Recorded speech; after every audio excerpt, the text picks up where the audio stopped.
ওং তস্मै নমঃ ভগবতে ত্রিগুণায় গুণাত্মনে কেবলায় দ্বিতীয়ায় গুরুবে ব্রহ্মমূর্তয়ে জ্ঞান শক্তি সমারূঢ়ং তত্ত্বমালা বিভূষিতম ভুক্তি মুক্তি প্রদাতারং তস্मै শ্রী গুরুবে নমঃ। মুকং করোতি বাচালং পঙ্গুং লঙ্ঘয়তে গিরিম যৎকৃপা তমং বন্দে পরমানন্দ মাধবম। জয় গুরু, জয় গুরু, জয় গুরু। আসামবঙ্গীয় সারস্বত মঠ প্রতিষ্ঠাতা সদ্গুরু শ্রী শ্রী 108 স্বামী নিগমানন্দ সরস্বতী পরমহংসদেবের অন্যতম শিষ্য শ্রীমৎ স্বামী শিবানন্দ সরস্বতী প্রণীত বৈদিক ধারা অনুযায়ী নূতন ভাষ্য এবং শঙ্কর ভাষ্য, রামানুজ ভাষ্য ও মাধ্য ভাষ্য সহ ঈশোপনিষদ গ্রন্থ থেকে পাঠ। ঠাকুর, তোমার শ্রী গ্রন্থ পাঠ তোমার শ্রীচরণেই সমর্পণ করিলাম। নত্তা নিগমানন্দস্য গুরু শ্রী পাদ পঙ্কজম তনুমি তৎকথামৃতম তপ্ত জীবন শীতলম। জয় গুরু, জয় গুরু, জয় গুরু। পূর্ব পাঠের পর দ্বিতীয় অধ্যায় মন্ত্র ভাষ্য। ঈশা ভাষ্যমিদং সর্বং যৎ কিঞ্চিৎ জগতাং জগৎ তেন তক্তেন ভুঞ্জিতা মা গৃহীত কস্যচিৎ ধনম। অন্বয়। জগতাং অর্থ সৃষ্টিতে, যৎ কিঞ্চ জগৎ ব্রহ্মাণ্ড, ইদং সর্বং ঈশা পরমাত্মা দ্বারা ভাষ্যম পরিব্যক্ত করিতে হইবে। তেন তক্তেন ত্যাগের দ্বারা ভুঞ্জিতা ভোগ কর। কস্যচিৎ কাহারও ধনং মা গৃহীত লোভ করিও না। মন্ত্রার্থ। এই সৃষ্টিতে যত ব্রহ্মাণ্ড আছে তাহা সমস্তই ঈশ্বর দ্বারা পরিব্যক্ত। সেই হেতু নিরাসক্ত চিত্তে বিষয় ভোগ করিবে। কাহারও সম্পদের প্রতি লোভ করিও না। ভাষ্য। ঈশা। ঈশ শব্দের অর্থ প্রভু, পালক, শাসক। তিনি সৃষ্টির প্রভু, তিনি পালনকর্তা, রক্ষাকর্তা ও শাসনকর্তা। এই সৃষ্টি তার ঐশ্বর্য বা বিভূতি। বেদান্তে এই ঈশ বা পরমাত্মাকে বলা হয় সগুণ ব্রহ্ম, অর্থাৎ শক্তিযুক্ত ব্রহ্ম। এই সগুণ ব্রহ্ম হইতেই সত্য, রজ ও তম প্রভৃতি গুণ বা শক্তি বিচ্ছুরিত হইয়া এই বিশ্বব্রহ্মাণ্ড গড়িয়া তুলিয়াছে। এই জন্যই তাহাকে বলা হয় সগুণ বা শক্তিযুক্ত ব্রহ্ম। এই সগুণ ব্রহ্মের শক্তিকে বলে মায়া।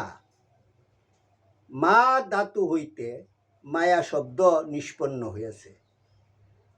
মা ধাতুর অর্থ নির্মাণ করা, সীমিত করা, আবরিত করা, পরিমিত করা প্রভৃতি।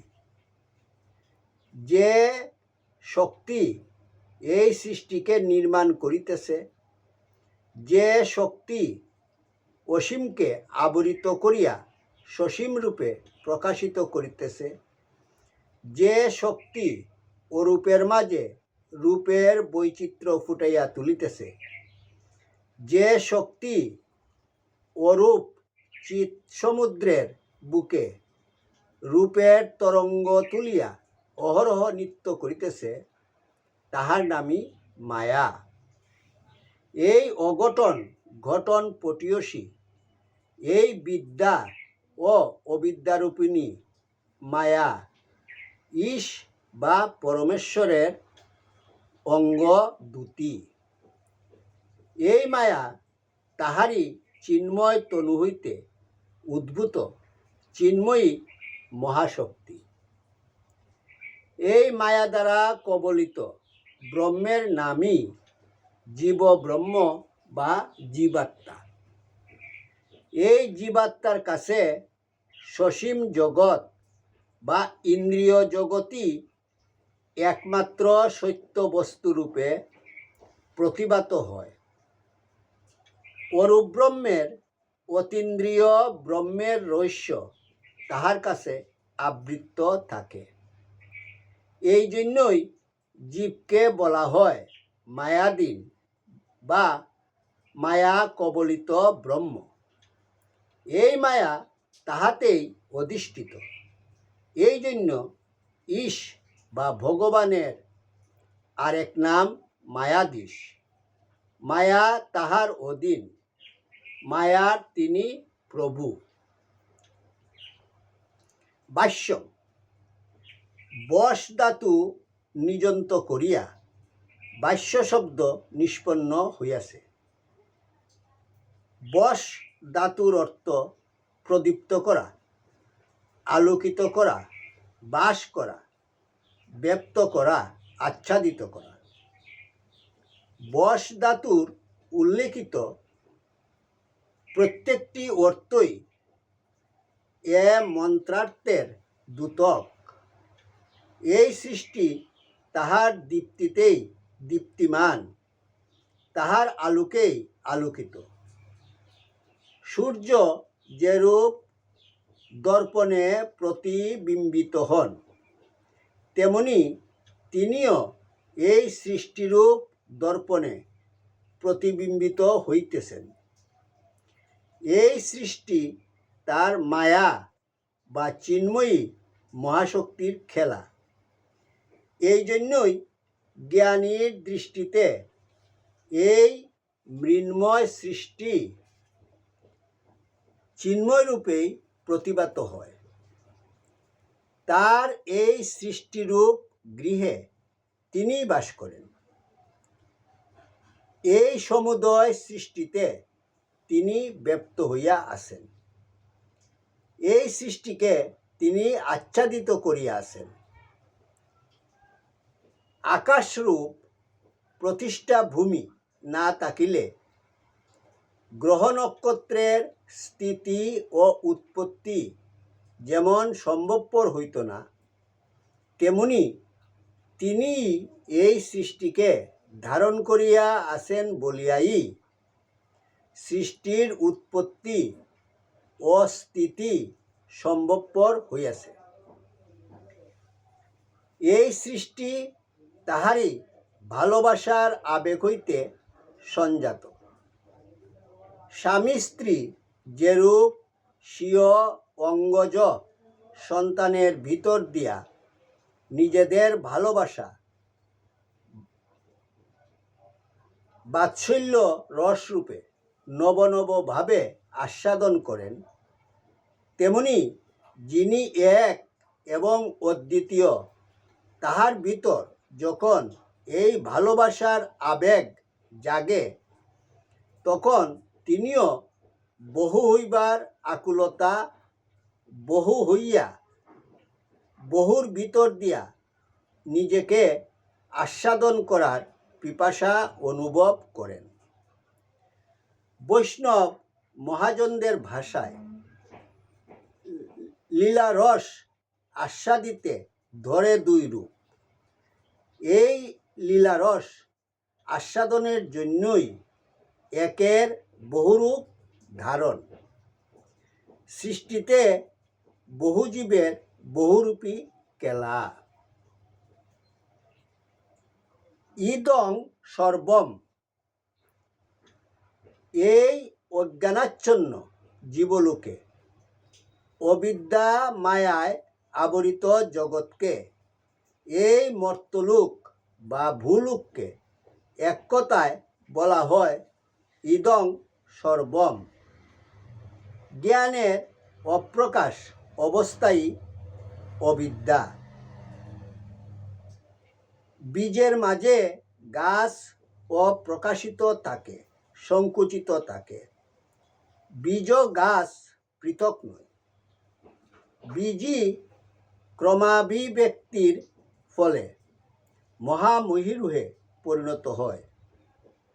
এই অবিদ্যাচ্ছন্ন জীবের মাঝেও তেমনি ঈশ বা পরমাত্মা সংকুচিত হইয়া আছেন।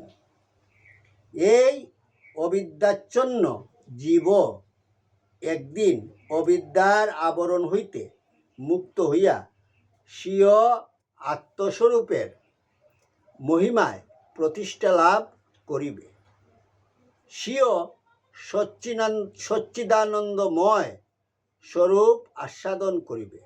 সুতরাং এই মৃন্ময় জগতেরও চিন্ময় রূপে অভিব্যক্তির সম্ভাবতা রহিয়াছে। তৎসৃষ্টা তদেবানুপ্রাবিশৎ। তাহা হইতে সৃষ্ট এই মৃন্ময় সৃষ্টির অনুপরমাণুতে চিন্ময় ভগবানই অনুপ্রবিষ্ট হইয়া আছেন। ভ্রূণ যেমন মাতৃসত্তা দ্বারা আচ্ছাদিত থাকে, সমগ্র সৃষ্টিও তেমনি পরমাত্ম চেতনা ভাগবত চেতনা দ্বারা আচ্ছাদিত। সুতরাং তিনি সৃষ্টির ভিতর ও আছেন, সৃষ্টির বাহিরেও আছেন। তাহার দ্বারা ইদং সর্বম, এই সমস্ত সৃষ্টি আচ্ছাদিত, আলোকিত ও পরিব্যাপ্ত। ক্রমশ পাঠ করা হইবে।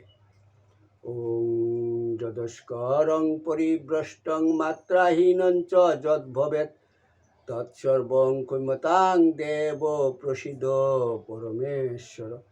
সর্বে ভবন্তু সুখিনঃ, সর্বে সন্তু নিরাময়া, সর্বে ভদ্রাণি পশ্যন্তু মা কশ্চিৎ দুঃখভাগ ভবেৎ।